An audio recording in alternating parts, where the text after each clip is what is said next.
Here, you notice Moroni takes up the story. He picks up the record at his father's command. He takes over the record at this time. And here's a sad picture. This has all happened after Cumorah. It's all over now. And Moroni has been running for about 15 years. Long after, this is in the 400s, you see. About 400, 401. So this is 15 years after Cumorah. He writes the rest of Mormon's book. He's had plenty of time to think it over. We can understand that. The Nephites escaped southward, were hunted by the Lamanites. Everything is in confusion. And his father has been killed and slain, and the rest of them. I alone remain to write the sad tale of the destruction of my people. They're all gone. Well, here you think, this is an epic theme, isn't it? The last survivor. The ring of the Nibley. The last survivor, Richard. When great armies break up and shatter, you'll find last survivors moving around in the country, disguising themselves in various ways, managing to carry on. But the last survivor is a real figure, and he's a tragic figure. The Lay of the Last Minstrel, Scott's work, in this particular subject. There's the last one. There's many a last. It's very interesting in the current National Geographic, the cover story is devoted to the last photographs of the last time we're ever going to see a dozen or so different well-known, rather exotic animals which are disappearing from the earth. And these photographs represent the last time they'll be seen. So, talk about extermination. He's the last of Nephites. Because, well, you know the last of the Mohicans. You read Cooper. The sad passing tribes have passed away, and there have been a last man. Dolly Pentreath was the last woman to speak Cornish. And the philologist used to beat a trail to her door. Yes, there are such things as the last people and the last survivor, and Moroni was one of them. And of course, it's infinitely sad. This shows that survive is a dirty word. We like the word survive, and it's a dirty word. It means to live after everybody else is dead. Survivre, supervivere, to live after everybody else is dead. You want to be the lucky one.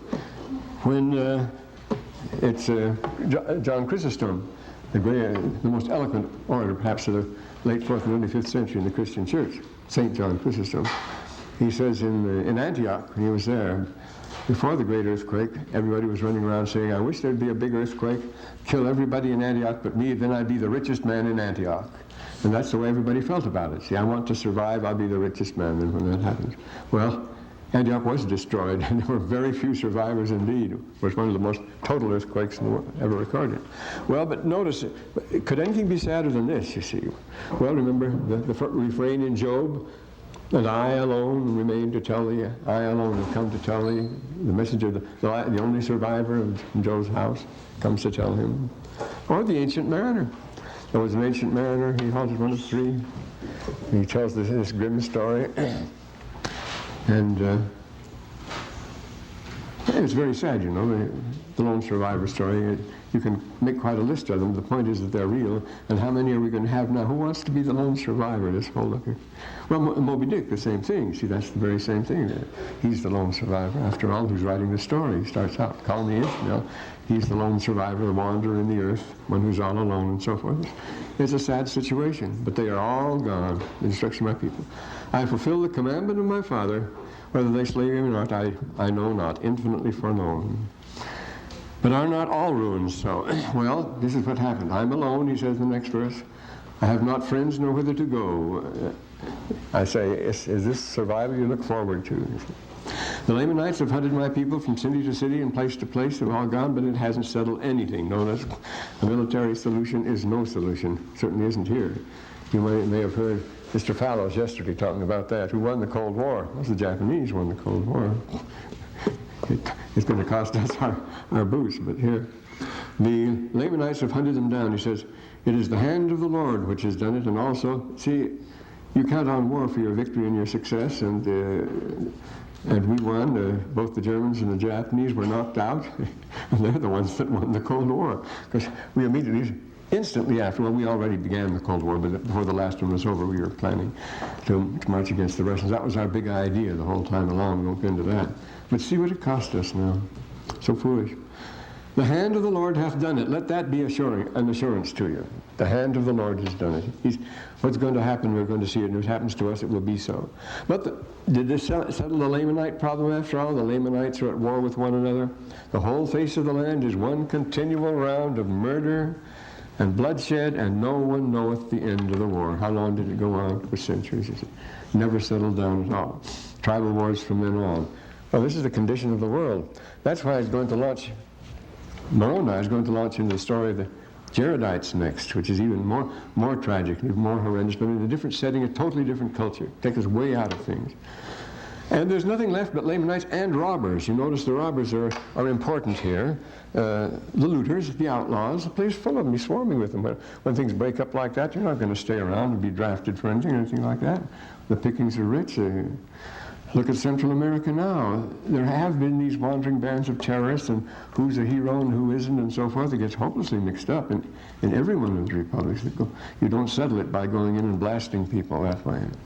And we have produced much the same result in parts of the world which we mean to settle by force. It won't work. I say the Lamanites and robbers, yes. And notice again, here we have that little group, the disciples of Jesus. They've always been there. They've always been there discreet from the rest. He says they weren't involved. None that know the true God except the disciples of Jesus who tarry in the land. Until the wickedness, notice he's using the present tense here, who tarry. He doesn't know whether they're gone or not. But they tarry in the land until the wickedness of the people was so great that the Lord would not suffer them to remain with the people. Whether they're on the face of the land or not, I don't know, he says, the 7th. That refers to the 3 Nephites, of course. They belong to that same group. But of course they were of another nature from ours. They talk about that. We're going to have more talk about the 3 Nephites. He doesn't know what they are, what condition they're in, or anything else, he says. But here he's talking about those disciples. There's some of them. But Zion is fled, you have to grant that. The Lord wouldn't suffer them to remain here. The prophets mourned and withdrew. We're told that's an eloquent term in the book of the Scythians, the same thing. The principle is, remember it starts out in the Book of Mormon, he leadeth the righteous away into precious lands. If they can't get along, if there's no hope for reforming the rest of the world, you just take them out. Hence went forth the saying, Zion is fled, and is taken away.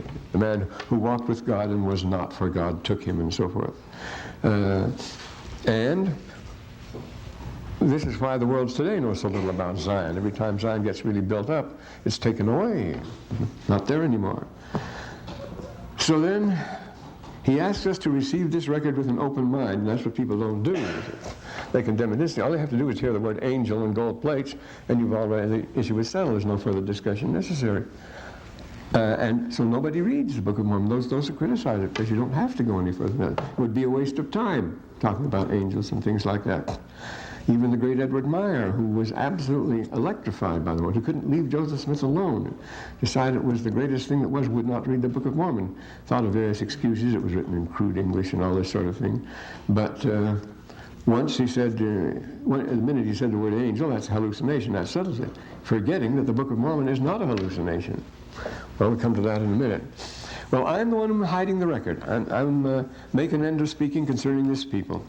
So much for the Nephites. Then I'm the same who hideth it up. Now I'm going to talk to you, he says, and that of course is why I'm doing it. That's why we've been spared. And the plates, no one shall have them to get gain. If we only had the plates, it would cause a terrible lot of mischief, wouldn't it? All the argument about the translating them and this, that, and the other. Nobody know anything about it. Best thing is not to have them. We have something far better if we have it. The inspired translation, and this can be tested. This we can test it. So, and now these marvelous passages of how the Book of Mormon will become forth again under what conditions, traces us right down to our time. The wondrous, haunting refrain, it shall come forth in a day, it shall come forth in a day. And then shall be brought out of darkness unto light. See, these are the old Hermetic themes. Out of darkness unto light, according to the Word of God, to shine forth out of the darkness. If their faults, they're the faults of men. Behold, we know no fault. Nevertheless, God knoweth all things. And this is the final lesson of the Book of Mormon. The same that judges rashly shall be judged rashly. Again, he's talking about the people to come, you see. Don't judge this book. But of course, this is a nice commentary on his own people who have just been destroyed. The same who judge rashly shall be judged rashly again.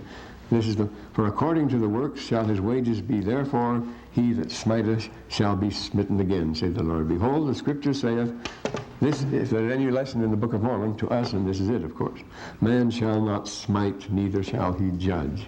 We tell other people what to do. We lay down our moral rights. We go out and police them and so forth, and we back it up with physical force. Is there anything more futile than that? Now, brother. I have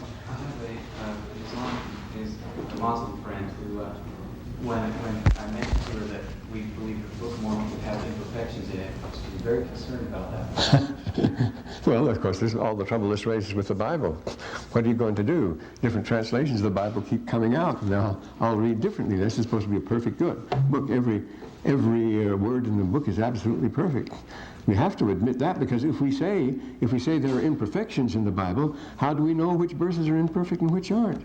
See, how do we know whether we're on the right track? It means we can't use the Bible itself as an absolute guide, because if we acknowledge mistakes in it, and that's fatal, so the Christian world can't afford to admit that. But we can afford to admit, of course there are mistakes in the Bible. They admit it too. The latest revised standard translation comes out of the Protestants. What are they doing? Revising this perfect Word of God. What are they doing? A new standard translation. There will be more in another 10 years or so, a brand new standard translation. So we have to admit the faults of men in there. That's necessary, and we admit it freely. All sorts of things explained that way. If you don't do that, you're stuck, you see. You're absolutely stuck with one document. What kind of errors could Moroni have meant here? Oh, all kinds of errors could come in. Remember when he's talking about the chronology? Now we think, when a Mormon says we think this is correct because the man who gave us the chronology was an honest man, but anybody can make mistakes, and so he says you just have to accept it that way. You see. We're not perfect in what we report here. So don't judge this, but man shall not smite, neither shall he judge. The two things we're best at, you see. And, of course, this is Roman law. Rerum Dominus, the end of Virgil's ode there. We're the people who make the laws and who impose the laws. We crack down them. Again, the people of the Toga who've laid down the laws to the world. Think of it. But the eternal purposes of the Lord shall roll on. Anyway, whatever happens here. And those saints who have gone before me shall cry from the dust. The Lord will remember their covenant. See, we all have the same community. The thing to remember all the way through this, that keeps coming back all the time, is Moroni. He really came. He talked to Joseph Smith. He came to him many times. They conversed with each other. He did the same thing with Zacharias. If that's so, that changes the whole picture, doesn't it? That's what we're talking about. These people are all still there. They're all still alive. They're still very much concerned with us and so on. We're still in the same community. We're going to have to join together with them to live together for a long time a little later on. That doesn't sound too fantastic. We'll see more of that in the Book of Mormon now. So these things they could do. They could, in his name, they could remove mountains, they could cause the earth to shake and so forth. As I've said before, miracles are always a matter of timing, you see. The Lord will tell you when it's going to shake, and then it shakes as far as that goes. You make it. But the point is, in his names, and at his word, he would give them a signal, and the miracle would take place duly on that. Their prayers also in behalf of him that the Lord should suffer to bring forth these things, referring to the prophet Joseph and the unknown to them at this time and what he would have to go through. It wasn't going to be easy. And these are the conditions in the time of Joseph Smith, and they follow right down to the present. And they terminate here in the 27th verse. Well, here we go. Out of the earth shall they come by the hand of the Lord, and it shall come in a day. Here's the refrain, see, this awesome refrain. It shall come in a day when it shall be said that miracles are done away with. And of course, that's why they rejected the Book of Mormon. Such things can't happen. We said angels and gold plates. That's utter absurdity. So that's the first, rejected on the first grounds at all, that miracles don't happen. That is, things we're not familiar. See, a miraculum is a little thing that makes you wonder because you don't understand it, that's all. And they say they are done away, and it shall come in as if one should speak from the dead. As if one should speak from, but it is a voice from the dust. It does speak from the dead. It shall come in the day when the blood of the saints shall cry unto the Lord because of secret combinations and works of darkness. the things that have been done here. Of course, it's all secret. I was talking to the phone. He talked for quite a long time last night. Man has been very successful in business. He's in California now. He says it's all secret. The secret is to pull surprises on everybody. Can do it. Don't let them know what you're doing. Well, that's exactly what Aristotle and Onassis said, who was the richest man of his time. They said, what is the secret of getting riches? That's it. It's secrecy. Don't let people know what you're doing. It's secret combinations. That's the essence of stock trading and things like that. You see, again, there was another case I heard yesterday. He told me a case of one man who made a lot of money in a hurry because of insider trading. And, it was an eminent member of the church. But these sort of things happen all the time. Secret combinations and works of darkness. It shall come in a day when the power of God shall be denied, and the churches become defiled and lifted up in their hearts, even in a day when the leaders of the churches shall rise up, the pride of their hearts, into the envying of them who belong to the church. Now, what is the envy? Is that a subjective participle or an objective participle? The envying of the people, they're envying him, or he envying them? They envy him. He doesn't envy them. They envy him his success and wealth. Probably that's what it may be. But they tell you here, well, whether it's this is a famous crux in Arabic, always arguing whether a genitive like this is subjective, a participle is subjective or objective. What are we on to here now? When there shall be filled, well, we don't need to comment on these things. Well, what's wrong with vapors of smoke? They can't hurt anybody. A little smoke in the air. We know this means something different today, doesn't it? So come a day, the 29th verse, when there shall be heard of fires, tempests, and vapors of smoke in foreign land. It tells us elsewhere in the Book of Mormon, a vapor of smoke, and it shall cover the earth. That could only be the outfall from something or other, couldn't it? There should be also heard of wars and rumors of wars. There are 47 wars raging at present in the earth, and earthquakes in dire places. We're now going into a period of increased earthquake activity recorded in places. Hasn't happened for a long time. And they're expecting the big one, of course, on the Wasatch Front. They're insensitive, unperturbed. All sense of fair play is forgotten here in this me generation. Notice this 31st verse. Come in a day when there shall be pollutions upon the face of the earth. Well, that's the number one problem today is pollution. It's not just pollutions, you see, impurities and things like that, but pollutions on the face of the earth. The earth itself is being defiled. The face of the earth, not just in the church or something like that. These are the pollutions we're dealing with today on the face of the earth. And needless to say, there shall be murders and robbing and lying and deceivings and whoredoms, all manner of abominations. And there shall be many who will say, again, our lowering of standards, our very permissive society here, we accept our lower standards. Do this or do that, it mattereth not. The Lord will uphold such as the last day, but woe unto such, for they are in the gall of bitterness and bonds of iniquity. They're going to say it's all right, you see, because you'll be justified. It will come in a day when the churches shall say, come unto me for your money, and you shall be forgiven your sins. Just the other night I heard an evangelist say that you give money, and Jesus will accept you. He will accept you if you give money. That's exactly what it says here. Come unto me, and for your money, you'll be forgiven. But who are you giving the money to? You see, to him. The person who says, come unto me, he doesn't say, come unto Jesus. He said, Jesus, that's what the call is, of course, but you send the money to me. You come to Jesus, but you send the money to me. O ye wicked and perverse, stiff-necked people, why do you build up churches unto yourselves to get gain and adjust the scriptures to allow for that sort of thing, you know? Why have you transfigured the holy work of God that you might bring damnation to your souls? And of course, the misreading of the scriptures is deliberately transfigured. The scriptures are before you, the Book of Mormon says. You rest them at your peril. So we've transfigured the holy word of God that you might bring damnation on your souls.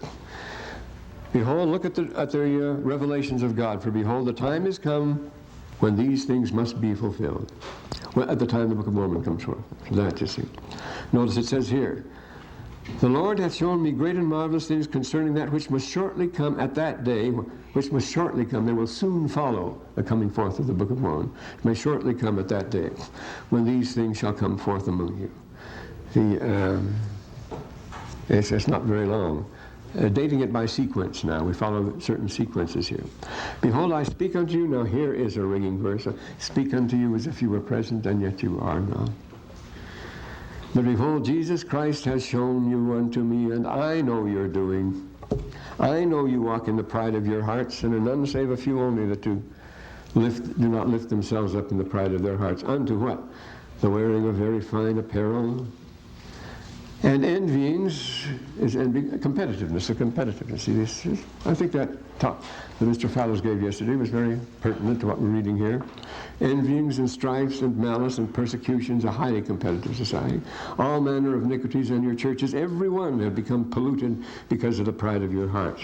And then it comes down with the payoff sentence here. This is, for behold, ye do love money, and your substance, which is the same, and your fine apparel, and the adornment of your churches.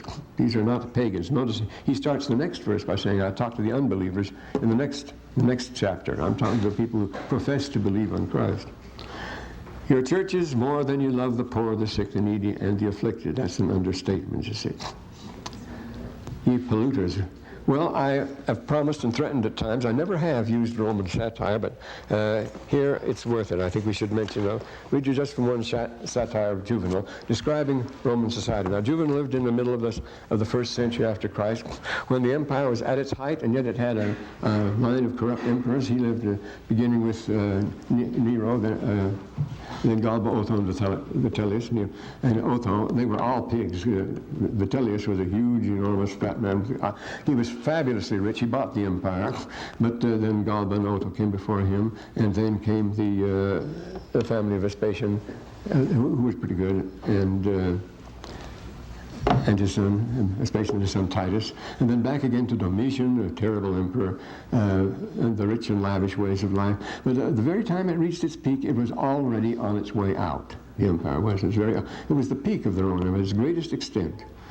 And it was already finished. And he knows it already. It's only later in life, it's only after he's 50 years old that he's willing to write this way.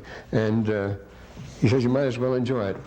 Rome produced only one, the great civilization, Rome produced only one genre of literature, but it's a great one. It's satire. Persius, Juvenal, the best of all I think is Petronius, Horace, and here Martial. And here we have, we're going to give some Juvenal. But these, all because they said, what can you do? His first satire is, what can you do but write satire when you see the things that are going on today? It's just too ridiculous for words. It makes no sense at all, but we go right on with it. And that's one thing we sorely miss. We're very sensitive. We're very touchy on the subject of satire today. People get too satirical. It makes us nervous. There are plenty to satirize in our society, as you know. Oh boy, is there.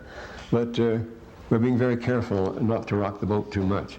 But we're going to take one satire here. This is the 14th. They all talk about the same thing, but Trustees is the 14th. This is one here. What he's going to talk about? On education for avarice, it's called. Oh, I'm going to use this translation here. I was going to, it would slow me up too much if I would give you my own rendition, so I left my doing it at home. Does Rutilius teach us how to show a merciful disposition, charity toward his slight faults, having made his immense fortune? Does he think, we just mentioned this, your substance more than you do the poor, the needy, and the sick and the afflicted? He thinks other people don't even have souls at all, he says. Does he think that body and spirit are made of the self-same stuff in the case of slaves and freedmen? Or does he teach us to rage, to rejoice as he does in cruel sound of the whip, music more sweet to him than the sirens? Efficiency, it gets things done. The tyrant of giant size he is to his trembling household. Happy only at times when he summons the torture. It's a terrible way to run a household. But I know some big ranchers that run their establishments about in this manner. Torture, branding some poor slaves, that was years ago. Some poor slaves with hot iron for snitching a couple of towels. What is a young man taught by a sire who delights in the clanking of iron chains and branding slaves in dungeons? He goes on, are you greenhorn enough to suppose that the daughter of Laga won't grow up to be promiscuous when it took her 30 deep breaths as a child to get through the list of the lovers known to sleep with her mother? Even when she was a virgin, Mama would tell her all, and now at Mama's dictation she fills little wax tablets and sends them off to her lover. This is the morality of the time when everybody was sleeping with everybody else. Such is the order of nature. Evil examples at home corrupt us all more quickly, since they subvert our minds with the sanction of loftier warrant. More important people do it. And so, for the rest, they are led in evil paths of their fathers, dragged in the wheel ruts of guilt, shown them over and over, the same things done. some other ones here. Okay. Quintonius likes to build new houses, property mad. Now on the Bay of Skate and now on Tivoli. Remember the 9 or so estates and castles that the late Malcolm Forbes had. Now on Tivoli's Heights, now on Praeneste. His mansions rise with marble brought from Greece or lands beyond the ocean. I think of course, of William Randolph Hearst. Overtopping the shrines of Fortune or Hercules, even more than Posides the eunuch surpassed our capital. Now here's a eunuch who, with a little swindling, had got himself very rich, and he built a house more magnificent than the Capitol. While Quintonius lived in houses like these, he diminished much of his fortune. He spent his wealth, but hung it into a portion not by any means small. But his son, a madman, destroyed it, rearing still newer houses, and they do that sort of thing. But they're stingy at the same time. Young men ought not to be taught to imitate most of the vices. We admire the frugality of these very rich men, he says. Only avarice seems to oppose their natural instinct. Here is a vice for once, the shape and shade of a virtue, gloomy of mien, dour in dress and expression. Very important man, you see. The miserly man is praised, of course, as if he were frugal, a saving soul, to be sure, craftier keeper of fortunes than dungeons of Pontus or the Hesperidian gardens, where wealth is safer, you see. Add the fact that the people think of the man whom I mentioned as an artist in gain. They admire him. We name some of those people. Estates increase with such forgemen. As they increase in every way, they become bigger and bigger. The anvil is never still, and the furnace is forever blazing. And remember what Fallow said yesterday. We have just one measure by which we measure success, progress, and what is desirable under our version of capitalism. He's comparing with the Japanese. What was it? More. If it makes more, that's the only test. More of this, more of that. That's what it has to be. Is that the wisest? Always to ask more. And Juvenal asks that here, of course. Estates increase with such forged men. They increase every way, becoming bigger and bigger. The anvil is never still. So when a father thinks that the avaricious are happy, that the very rich are fortunate, and he looks open-mouthed at wealth, gaping with admiration, you see, and figures no poor man is blessed, he is urging young men to follow along that highway, to study the same school he did, to get his MBA, as he says it here. There are the ABCs of vices. These he indoctrinates first, compelling his pupils to master the meanest, pettiest things, but before long, too, he instructs them in the insatiable hopes and passions for acquisition. Whatever you do, get rich. I can testify this because some of my kids have worked for them. LDS employers are notoriously stingy and mean to their help. You may have found that out. While he is starving himself, he cramps the guts of his slaves with the shortest, most meager of rations.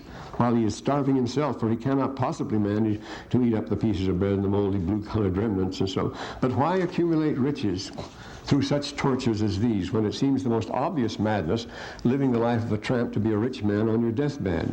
Meanwhile, the money bag swells, grows fat, and in just that proportion the love of money bloats up, and he who has only a little covets at least. As for you, a single house in the country does not suffice at all. You'll have to purchase another. Now, this the developer he's talking about now. You have to extend your acres, because the neighbor's cornfield seems both bigger and better, so you buy it up. And the woodland, also the slope of the hill, thick with the green olive. But what if you can't get it, he says. Now this is developer's tactics he's talking about here. If the owner declines to sell under any conditions, you can send over by night lean oxen, famished cattle into the green fields. Tired though they are, they will never find their way home till they've stored the whole crop in their ravenous bellies. They've eaten up everything on the land, you see, so the guy has to sell it now. So that you might well believe it was mown by close-cropped sickles. You could hardly say how many are bewailing wrongs like these, how many fields are sold by such tactics.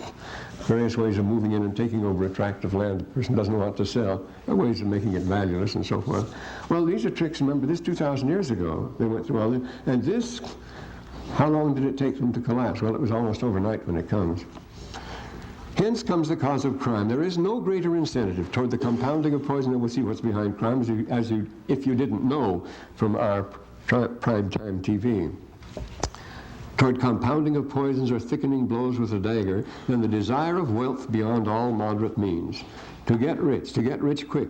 But how can a desperate miser, hustling for all he's worth, ever expect to develop fear or respect for law or a decent sense of proportion? Live content, my sons, with your hills and your little cabins, he says here.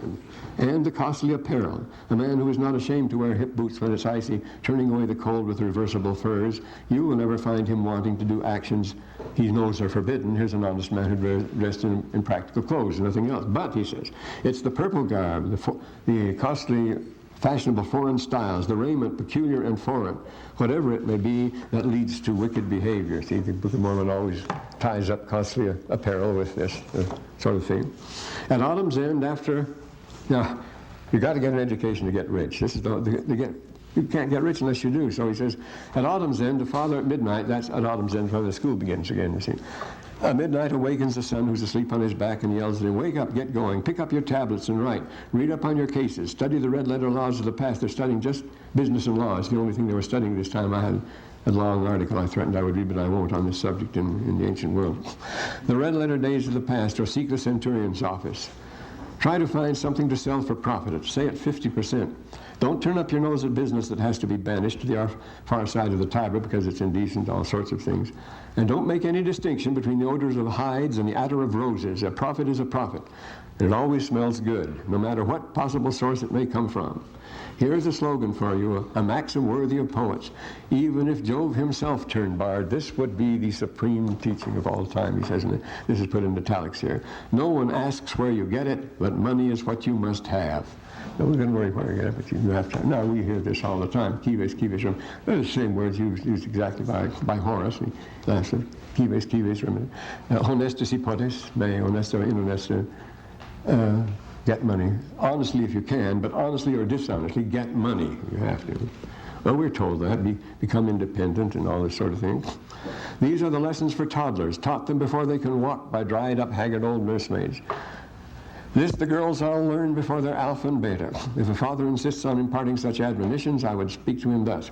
Tell me, you silly old codger, who is giving the orders to hurry so fast? I would bet you the pupil will master the teacher. Give up, go away, take it easy. Remember, he's going to buy you out, is the point he's saying here. He will be beaten as surely as Telamon was by his Ajax. When he begins to submit at length his beard to the razor when he grows old enough to shave, you see, then he'll practice and get rich the way you do. He'll be a false witness, he'll be a perjured peddler, he'll be a cheat one, he'll be a salesman who tries any trick on earth, you see. And then come by things you think should accrue by land and sea, he will figure come by a shorter road than that. Not the hard way. A great crime is no trouble, and of course this is the theme of the crime shows we have all the time. See? Come his way by a shorter road. A great crime is no trouble. I never taught him those ways. I never gave him such precepts, you say, see. Maybe not in words, but you are the source and the fountain of evil intent. For the father who teaches love of great wealth and inspires greed in his sons by the warnings given in sinister ways, who shows him how he can double his patrimony by fraud, gives him a license, free rein, absolute control. If you call him back, you won't stop him. Once he's underway, he'll laugh at you in derision as he rushes headlong to the point of return far behind. That's 80, you see, as follows. No one believes it's enough to be partial delinquent. Make it all the way. So far, no farther, there's no such teaching. So far, no farther. Oh no, they give themselves license much greater. And I say that's the main theme that Mr. Fallows made. Just more. No matter how much you have to get more, you're not being really successful. And so when you tell a young man he's a fool to give a friend presents, to give anything away, to help a relation in trouble, to lighten his poverty's burden, you teach him to rob and to swindle, to use any criminal method that will get him rich. Your own devotion to money is as great as the DCI had for their country, so forth, their notorious patriotism. If you will only watch, and here he talks about the theater and the shows. This is the theme of the shows. We have it to say. See, theatromania became the big thing. The spectator sports, everything was spectators. Everybody went to the shows all the time. 5 and 6 days a week, everybody was at the shows and the games. And they were divided between shows, games, athletics, all sorts of spectacles. They mixed them together. If you will only watch at what peril to life possessions of men's fortunes increase in the drama, he says, or the treasure grows in the strong box, there's a great danger there, you see. Or more and more the coins are banked in the temple of Castor. Since that day, see, the banks were temples, so the money would be sacred. It's the only place where it was sacred. And you notice our banks are made like temples. They're made with marble and bronze and solemn columns following the designs of, like the stock market in New York, built after the designs of ancient temples. The Greek Greek and Roman fanes, because they're sacred. There is a reverential hush in there, and everybody moves with awe because there's money, and there's the big vault back there. The vault represents the shrine where the god is, and only the high priest can go in there. It's a sacred place. And that's where you keep your treasure. If you treasure there, nobody will lay a finger on it. No, our banks are designed on that pattern. Very consciously, architects are quite aware of that. And so, ever since the day when Mars the Avenger was robbed of his helmet, unable to guard his own goods, it will do no harm to abandon the stage effects and the shows of Cybele, Flora, and Ceres. Humans' comings and goings are really much more amusing, as here then. No, one madness pursues all men. We think of Orestes and Electra's arms facing the fire of the Furies and so forth. And he's talking about the extents to which people will go and the risks they will take to make money. He loads his ship to the gunwales and cast off. This reminds you of the Valdes. He talked about a man who has a super freighter. He's built these enormous freighters. They were huge, but they weren't very sound. You can see why they were cheaper to build. They saved money that way. And he says, there's between one plank and him and the deep, and the cause of his hardship, the reason for his risk, is silver cut into cartwheels, little ones stamped with minute mottos, miniature portraits of coins, money, you see, numerous. Clouds and lightning come up. Cast off, cries the owner. Don't pay any attention to that. We have to make this shipment. Pepper and wheat fill the holes. There's nothing really. The color of the sky, that bundle of black, forget it. Summer lightning and thunder, nothing at all but what happens when the ship is hit, you see. But this very night, the poor fellow, again, I think of the Valdez Exxon here. By this very night, the poor fellow runs a good chance to be flung overboard as the timbers are broken, overwhelmed by the wave, but hanging on to his wallet with his teeth or his left hand. Yesterday, not all the gold ore Tagus carries along with the red-colored sands of Pactolus, famous gold regions, would have sated his need, but today he's lucky in having rags to cover him and a crust of bread. He's a beggar, painting pictures of a storm and a shipwrecked pleader for pennies. Property won by such ills is kept with fear and with trouble. Even greater still is the wretched to guard the huge fortune. Plutocrat that he is, Licinius has to order a cohort of his slave boys to stand on guard all night with fire buckets, ready at hand. He fears for his amber, his statues, his marble, brought from Phrygian shores, his ivory tortoiseshell badges, and so forth. If anyone asks me how much is sufficient, I'll tell him, it's exactly as Paul does in the letter to, in the first letter to, not Titus, but Timothy, yes, where he writes the letter to Timothy 6 and 5, having food and raiment, let us be there with content. Anyone who wants more gets into real trouble, he says, for he wants more, falls into, he uses the word rapids, gets caught in the rapids, into many foolish investments, and you lose everything anyway, he says. Many foolish and hurtful lusts. So epithemia means desires for more than you have, and which has spoiled the faith of many and driven many out of the church, he says. Well, there's a familiar pattern, you see. Here we have it. If anyone asks me how much is sufficient, I'll tell him.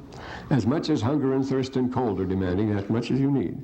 As much as sufficed Epicurus, content with his little garden. As much as the household gods of Socrates had in the old days. Nature never dictates one thing, and wisdom's another. Do I seem to be hemming you in with narrow precedents? Well then, copy our customs a bit. Take the sum that the Emperor Otho, the Emperor Otho he particularly dislikes, who was there were those three in a row, each one bought the empire because he offered more money to the army than his predecessor, and the army then killed the predecessor and elected him, and then just went on this way until it finally got to the Flavians, who were honest men. And the whole thing, Otho, the Emperor Otho, he passed a law reserving the first 14 rows in the games just for people that had made 600,000 sesterces. You had to have that much money to sit in those rows. See, wealth was the whole thing. He talks about that. Well, that's the way it was long ago, and it hasn't changed too much, has it? So he's talking about this, and boy, this strikes home. Why do you adorn yourself with that which has no life, and yet suffer the hungry and the needy and the naked, the sick and the afflicted to pass by you and notice them not? Notice that. You don't afflict them. You don't go out of your way to hurt them or anything. You just don't notice them. That's the worst of all. And of course, we think of the pearls and the jewelry and the ermine and the rest of the things at a fashionable party and outside, people sleeping on the streets right outside of a fashionable party in Washington will say something like that. And why do they do it here? They don't persecute them, they don't even snub them. This is the worst thing to be ignored, you see, that's the bottom line. So we can't be excused of cruelty here, but this is worse. there are those who do not want to end poverty or war. And well, that's another story. There's some interesting things on that. But here anyway. Do we have anything particularly sage to say on this particular subject? No, we're all talked out. Yes, respect for the things rather than respect for life is what we're talking about here. And then, this is where the wealth comes from and what the ultimate effect is. Why do you build up your secret combinations to get gain? Combination is a corporation building agreements that they're secret, and they get together and they'll pay off. As H.H. White says, the people that, I think I have that here. It's I put it in the other Book of Mormon. It's a good statement, but I won't read it. He says, they conceal the fact from us that they're operating, these corporations are operating a cooperative, more controlled, and more against free enterprise than the most rigid socialistic plan you could imagine. He says is what we're within the corporation. Is that what you'll find? You have to sing the company hymns and do things like that. Well, L.L. White's book caused quite a sensation, called The Organization Man a few years ago. Maybe you haven't read that. We should assign things like this. We won't. Yes, that cause. And what is the result? War, of course. What happens? What causes widows to mourn and orphans to mourn before the Lord? Of course, the killing of their husbands and their children. Widows and orphans to mourn before, and also that orphans should mourn before the Lord, and also the blood of their fathers and their husbands cry unto the Lord, the ground for vengeance upon them. This is the end result of war, of course, is that families are not only broken up, but this is the and it's a direct result of the preceding verse. This verse itself, excuse me, the secret combinations to get gain of lead products. Now here I could a story unfold. I spent months cruising around Europe in my own Jeep, and accidentally finding much too much out that I should never have known what went on in the war and what was behind the whole thing. I tell you, it was orchestrated and planned to an amazing extent. You couldn't find it. Well, we won't go into that. No, let's go on. Well, this is for us, and if we're guilty of these things, what's going to happen? What is our condition? Next verse, 41, the last verse, says what this is all pointing to. The sword hangeth over you. The sword of vengeance hangs over you. And the time soon cometh that he avenges the blood of the saints upon you, for he will not suffer their cause. So soon is going to be the same thing that happened to the Nephites and the others. The sword of vengeance is something up there that's going to fall down. It's going to come on us. The next chapters are those that don't believe. You see, now this is the unbelievers. Do you have anything particularly sharp to say about this? What percent of us then of the world does not believe in God? And many of them, it doesn't make any difference. Everywhere so far, the theme has been addressed to the Christian nation. And now you notice, here we have these hints. The next verse is this hint of extermination, period of extermination. We're living on the frail edge of an ecosystem right now that, as we know, is collapsing. And here it goes here. The earth shall be rolled together as a scroll. The elements shall melt with fervent heat. Well, there is a quietus. There is a real extermination period. And there have been such. This reads just like the description in that issue of the Geographic that I showed you here that on the subject of extermination. It was the fervent heat. Well, of course, it was a meteor. It was a comet. Well, you could call it a comet, but it was a meteor. A meteorite doesn't hit the earth, but a meteor does. And there have been some beautiful to wallop the earth from time to time. Well, not necessarily, but this is it. But the earth shall be rolled together as a scroll, and the elements shall melt with fervent heat. Well, there's nothing much you can do about conservation when you reach that stage, is there? You shall be brought to stand before the blood of the land. This is not fear of death. No one can survive this sort of thing. This is what comes after. This be recognized that it will recognize here that there is more to come. This is what we have to look forward to in the end. But so this is to make us behave, and I hope we do.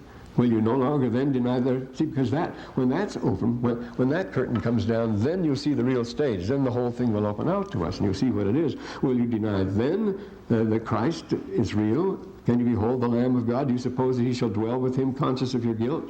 This is what we're going to shift to this other world here. And do not all things all working up to this? Well, it can't be, because you wouldn't receive it, you see. you rejected it frantically. Notice here, he says here, the consciousness of your guilt. You'll know then that the only reason you weren't able to enjoy what you had a right to is that you wouldn't have it, as far as that. Notice, you could be happy to dwell in the holy, with that holy being, but not when your souls are racked with the consciousness of your guilt. You're throwing yourself out of it. It doesn't have to be a particular hell. There doesn't even have to be a book is open to say particular crimes you committed. You know perfectly well what the crimes were. It's your guilt that will accuse you, and that you have ever abused his laws. You will know that. There won't be, no accuser will be necessary. You would be more miserable to dwell with God. You see, he's going to give you the best you want. You're getting let off as easy as ever. You prefer hell 1,000 times, so that you won't have to have. So that's what you get if you want it. You know, with the kind of people you like and you want to be with. No, everyone's going to get the easiest possible sentence here. You will be far more miserable to dwell with holy and just God. So they're not going to make you. You'll say, "Thank heaven for that. God, you're being very kind, not making me dwell here." It's like not being forced to take a certain class that's so far beyond you. You'd be utterly miserable. You wouldn't know what was going on there and so forth. And it's the same thing. We're adjusted to what we're willing to take and what we're able to take. There's justice here and there's mercy all the way here. Notice is, we would much prefer to dwell with the damned souls in hell. They're your people. When you see your nakedness, you can imagine that embarrassment. You want anything to happen, the mountains to cover you, the rocks to fall on you, and so forth. So this is a reason, this is a very good reason, he says. You unbelieving, turn unto the Lord. The whole trouble here is people just don't believe this. There's not going to be any heaven. There's not going to be anything like that hereafter. And this is a point that we come to now. But the unbelieving turn and believe, and perhaps ye may be found spotless, pure, and fair, and white, having been cleansed. It's still not too late. You see, notice having been cleansed. You're not clean now, but you can still do it. Having been cleansed by the blood of the Lamb on that great and last day. Again, I speak to you who deny the revelations of God, see. Now, this idea of gifts and so forth. We deny the gifts. We prefer office to gifts. You see. Brigham Young says prophecy is not an office, it's a gift. There are certain gifts, but we deny them, and yet they're the only things that are real. The office is temporary, it's official, a breath hath made them, can make them, and a breath hath made. Remember, Burns talking about the same thing. Anyone can be appointed to any office as far as that goes. Offices of that nature, men make them, we appoint them. They're temporary, they're for a purpose. We say office is everything, and it was St. Augustine who decided that since we cannot control the spiritual gifts, we cannot control the Spirit, we cannot control revelation, except unless by living righteously, and his generation didn't expect to live righteously. Remember his famous prayer, God give me chastity and continence, but not yet. Well, that's the way they expected to live. He said, well, under these conditions, we're not going to get revelations, and from us, the worst thing about them, they can't be controlled. And he was a Roman, and he thought everything had to be controlled. You have to crack down on everything. But office, that's different. Ceremony and office, they will take the place of revelations and gifts. So they did. Everything then became ceremony and office. You can invent ceremonies, you can control ceremonies, you can stage a person a certain date. In the same way, you can control the power of office, you can administer here and there, you can set up committees and like, and have everything in control. You can't do that with the spiritual gifts in the Spirit, you see. So that took the place, and we are prone today to respect office, to reverence office, simply in itself for nothing else.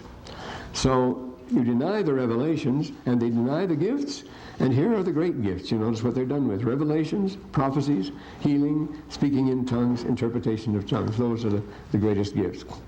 He that denieth these things knoweth not the gospel of Christ. He has not read the Scriptures. Smith says everything you teach must square with the Scripture. You have them. And so, I will show you a God of miracles.